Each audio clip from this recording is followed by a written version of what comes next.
हिंदी। हिंदी में दोस्तों आज हम कवर करेंगे विराम चिन्ह। विराम चिन्ह यानी विराम चिन्ह का शाब्दिक अर्थ होता है दोस्तों रुकना या ठहरना।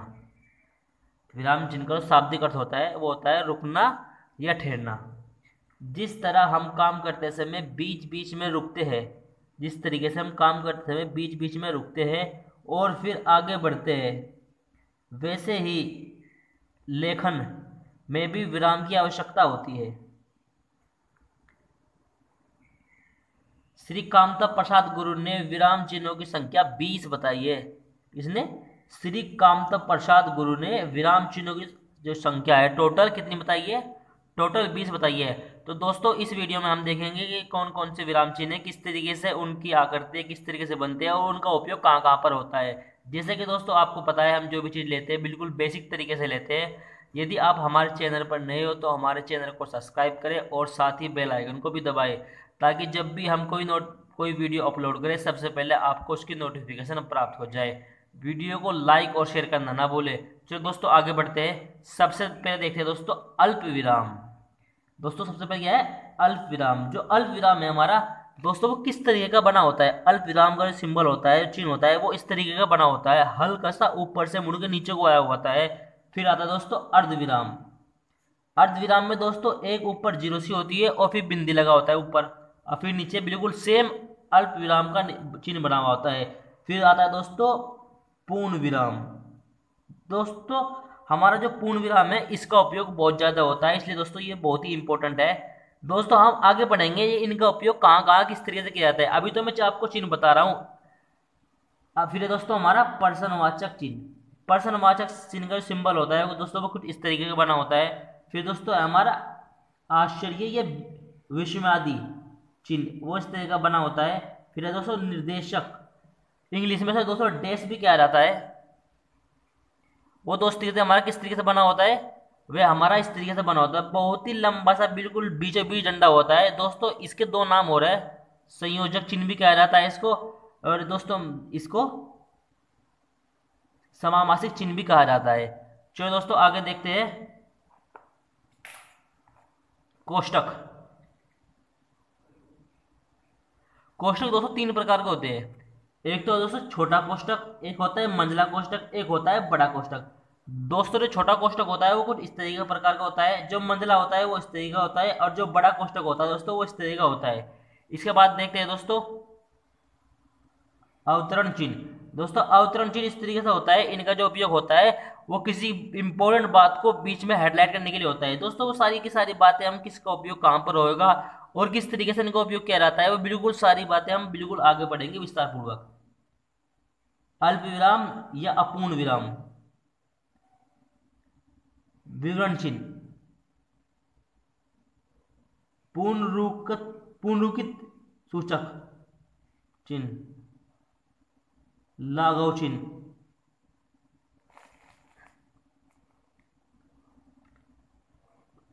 लोभ चिन्ह। पाद चिन्ह।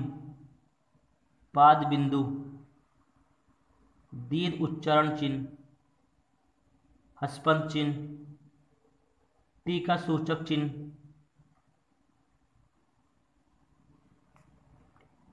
तुल्यता सूचक। समाप्ति सूचक। दोस्तों ये हाँ तो हमने पढ़ लिए 20 के 20 चिन्ह किस तरीके के बने होते हैं और दोस्तों उनकी आकृति क्या है और उनके दोस्तों नाम क्या क्या है। दोस्तों चलो अब पढ़ते हैं इनका उपयोग कहाँ पर किया जाता है और किस तरीके से किया जाता है।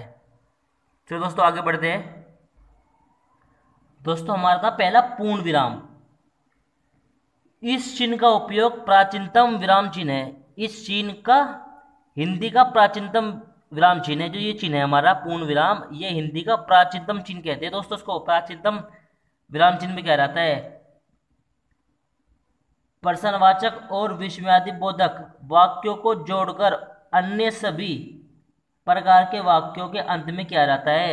यानी प्रश्नवाचक और विस्मयादि जो वाक्य होते हैं वाक्य बोधक, उन दोनों को छोड़कर और सभी के अंदर इस प्रकार के वाक्यों के अंदर पर्सनवाचक और विषयवादी बोधक वाक्यों को छोड़कर अन्य सभी प्रकार के वाक्यों के अंत में इसका उपयोग किया जाता है। देखते हैं दोस्तों किस तरीके से इसका उपयोग किया जाता है। राम स्कूल जा रहा है, राम स्कूल जा रहा है, तो यहाँ पर इसका चिन्ह हो गया दोस्तों। ये क्या हो गया हमारा, वह खाना खा चुका है, वह खाना खा चुका है, तो ये चिन्ह आ गया दोस्तों। दोस्तों बिल्कुल लास्ट में इसका उपयोग होता है, जो पूर्ण विराम होता है वो लास्ट में इसका उपयोग किया जाता है। जो दोस्तों अगला देखते हैं अर्धविराम। जहां अपूर्ण विराम की उपेक्षा कम देर और अल्प विराम की उपेक्षा अधिक देर तक रुकना हो तो वहां अर्धविराम का उपयोग होता है।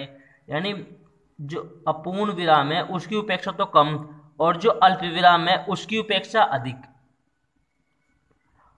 देर तक रुकना हो तो वहां पर क्या होता है दोस्तों, वहां पर अर्धविराम चिन्ह का उपयोग किया जाता है। दोस्तों चलो एग्जाम्पल देखते हैं किस तरीके से किया जाता है। वह मुझे बहुत मानता भी है, वह मुझे बहुत मानता भी है, यहां पर आ गया दोस्तों हमारा अर्धविराम। वो मेरी बुराई भी करता है, वो मेरी बुराई भी करता है, यानी कि मुझे बहुत मानता भी है। यहाँ पर सांस लिया तो कुछ देर रुके हम, उसके बाद दोस्तों आगे बढ़े, वह मेरी बुराई भी करता है, तो यहाँ पर क्या होगा दोस्तों, यहाँ पर होता है अर्धविराम चिन्ह का उपयोग। आप देखते हैं दोस्तों अल्प विराम चिन्ह का उपयोग किस तरीके से किया जाता है। अल्प विराम चिन्ह का उपयोग किस तरीके से किया जाता है। अर्धविराम की तुलना में कम देर रुकना हो तो वहां पर अल्प विराम का उपयोग किया जाता है। अर्धविराम की जो तुलना की जाए दोस्तों, वहां पर जो रुका जाता है उससे कम देर तक रुकना हो तो वहां पर क्या कहते हैं, वहां पर अल्प विराम का चिन्ह का उपयोग किया जाता है दोस्तों। अच्छा अब मैं चलता हूं, अच्छा तुम मैजिक सॉल्यूशन से पढ़ रहे हो, तो यहाँ पर दोस्तों बहुत ही कम देर के लिए रुका गया है मगर बहुत ही कम देर के लिए रुका गया है, तो यहाँ पर क्या होगा दोस्तों, यहाँ पर अल्प विराम चिन्ह का उपयोग होगा। तो अब देखिए दोस्तों पर्सनवाचक चिन्ह का उपयोग कहाँ पर होता है, किस तरीके से इसका उपयोग किया जाता है। पर्सनवाचक चिन्ह, पर्सनवाचक वाक्यों के अंत में इस चिन्ह का उपयोग किया जाता है। जो वाक्य चिन्ह है उसके अंत में इसका उपयोग किया जाता है। दोस्तों किस तरीके से क्या देते हैं, तुम कहाँ जा रहे हो, यहाँ पर पर्सनवाचक चिन्ह आ गया। आपसे कोई पूछता है आप कहाँ से स्टडी कर रहे हो, तो यहाँ पर दोस्तों क्या आएगा, यहाँ पर पर्सनवाचक चिन्ह आ गया। ये नहीं दोस्तों हम मैजिक सॉल्यूशन से स्टडी कर रहे हैं, तो ये तो पर्सनवाचक नहीं आया दोस्तों। जहां पर किसी वाक्य को अपूर्ण तरीके से ना पूछा जाए, यानी कि सवाल के माध्यम से पूछा जाए, जहां पर किसी वाक्य को पूछने में पर्सनवाचक चिन्ह का उपयोग होता है, तो वहां पर दोस्तों क्या होता है, वह पर्सनवाचक चिन्ह होता है। अब देखते दोस्तों विस्मयादि बोधक चिन्ह, आश्चर्य, हर्ष, गणना आदि का बोध कराने के लिए इस चिन्ह का उपयोग होता है। यानी कि वाओ आप यहाँ कैसे पधारे, यानी किसी बात की हमें संभावना ना हो, किसी बात की हमको बिल्कुल भी उम्मीद ना हो, एकदम से अचानक से वो काव्य हो जाए, ओके ओहो, तो ओहो करने के बाद जो शब्द जो आएगा हमारा, तो वहां पर क्या आएगा, विस्मयादि, ओहो तुम भी यहीं हो, ओहो राधा भाग गई, ओहो राम कहाँ से पढ़ रहा है जो पास हो गया। तो दोस्तों इस तरीके के जो वाक्य होते हैं जहां पर गणना, आश्चर्य, प्रशंसा, खुशी, दुख, इन सब का बोध किया जाता है, तो उसके बाद दोस्तों विस्मयादि बोधक चिन्ह का उपयोग किया जाता है। अब दोस्तों पढ़ते हैं निर्देशक यानी कि डैश, मोस्ट इंपोर्टेंट है दोस्तों, कई बार एग्जाम में पूछा जा चुका है। निर्देशक बहुत बार निर्देशक चिन्ह का उपयोग हुआ है दोस्तों, इंपॉर्टेंट है, याद रखना इसको। यह योजक चिन्ह से थोड़ा बड़ा होता है। जो योजक चिन्ह होता है हमारा, हमको योजक चिन्ह तो बताया, जो दो वाक्यों जो माता पिता, भाई बहन, राम श्याम, इन दो योजक चिन्हों को जो आपस में जोड़ता है उसे दो योजक चिन्ह, मगर दोस्तों ये योजक चिन्ह नहीं होता। जो डैश होता है वो योजक चिन्ह से थोड़ा सा क्या होता है दोस्तों, थोड़ा सा बड़ा होता है। तो रमेश तुम कहाँ रहते हो, अगर दोस्तों रमेश तुम कहाँ रहते हो, यानी कि इसके अंदर प्रश्नवाचक चिन्ह भी आ गया दोस्तों, और हमारा क्या आ गया, निर्देशक चिन्ह भी आ गया। चलो दोस्तों आगे बढ़ते हैं। अगला है दोस्तों कोष्टक। कोष्टक के भीतर मुख्यतः उसी सामग्री को रखते हैं जो मुख्य वाक्य का अंग होते हुए पृथक की जाती है। यानी कि जो कोष्टक होता है, कोष्टक के अंदर जो हमारा जो वाक्य होता है, वाक्य का जो मुख्य सामग्री होती है, जो मुख्य अर्थ होता है, उसको रखा जाता है। आप देखते हो किस तरीके से रखा जाता है। पंच परमेश्वर कहानी, यानी कि जो पंच परमेश्वर है एक कहानी है, सब कोष्टक में ले लो दोस्तों। के लेखक कौन है दोस्तों? प्रेमचंद है, मुंशी प्रेमचंद है। पंच परमेश्वर के लेखक कौन है? मुंशी प्रेमचंद है। दोस्तों ये वाला भी कई बार पूछा चुका है, पंच परमेश्वर के लेखक कौन है? मुंशी प्रेमचंद। तो दोस्तों ये भी हेडलाइन है जो वो इंपॉर्टेंट है, इसको भी नोट कर लीजिए। दोस्तों आपको चिंता करने की कोई भी जरूरत नहीं है, क्योंकि आपका हर एक कंसेप्ट बिल्कुल स्टेप बाय स्टेप विस्तार पूर्वक से समझाने की जिम्मेदारी दोस्तों हमारी है। बस आप जो आपको गाइडलाइंस दी जा रही है उसका पालन करते हुए जितना आपको कहा जा रहा है बस उतना पढ़ लीजिए। मैं दोस्तों आपसे वादा करता हूँ 100% आपका एग्जाम में कोई भी क्वेश्चन इधर उधर नहीं जाएगा, अगर जो आप हमारे बताए हुए तरीके से चलेंगे। बिल्कुल ध्यान से समझना है। अगर दोस्तों पसंद आ रहा है तो वीडियो को तो लाइक करना ना भूले। अवरण चिन्ह, अगला क्या है दोस्तों? अवरण चिन्ह। अवरण चिन्ह का उपयोग कहाँ पर होता है, किस तरीके से होता है दोस्तों, वो देखते हैं। किसी वाक्य, किसी और के वाक्य को शब्दों को जो का जो रखने में इसका उपयोग होता है। यानी किसी जो और कोई जो वाक्य है उसका जो शब्दों को जो का जो बिल्कुल समान रूप से रखने में इसका उपयोग किया जाता है। आप देखते हो कहाँ पर किया जाता है, अब ये देखते हैं दोस्तों। तुलसीदास कृत रामचरितमानस एक अनुपम कृति है। जो तुलसीदास जी की कृत है जो रामचरितमानस एक क्या है दोस्तों? एक अनुपम कृति है। चलो दोस्तों आगे देखते हैं। अपूर्ण विराम, आगे लिखी जा रही बात की ओर ध्यान या किसी व्यक्ति वस्तु आदि का परिचय देने होता है। यानी जो हम कुछ बात लिख रहे हैं आगे, या किसी व्यक्ति या वस्तु के आदि तरफ परिचय देने को, उसकी तरफ ध्यान आकर्षित करने के लिए इसका उपयोग किया जाता है। दोस्तों अब देखते हैं। दुख, दोस्तों दुख है हमारा, दुख को जो लिख रहेंगे दोस्तों, दुख के जो बीच में जो दो रंडे सा है तो दोस्तों क्या होगा? अपूर्ण विराम।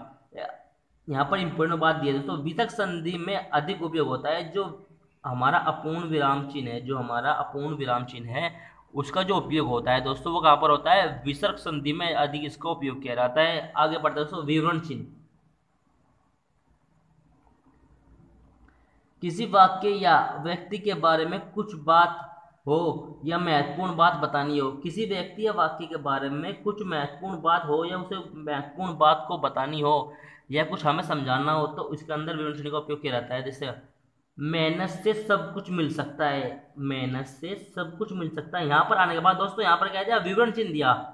धन दौलत सफलता, बिल्कुल सही बात है। अगर आप मेहनत करोगे तो आप सभी के सभी क्या बन जाओगे? आप सभी के सभी अधिकारी बन जाओगे। ये मेरी इस वर्ष से प्रार्थना है। तो क्या हुआ दोस्तों? मैं आपको दुआ दे रहा हूँ। कहाँ दे हो? जब आप मेहनत करोगे उसके बाद, अर्थात बिना मेहनत करे कुछ भी प्राप्त नहीं हो सकता। तो समझ गए दोस्तों? तो दोस्तों बहुत ज्यादा मेहनत करने की आवश्यकता है।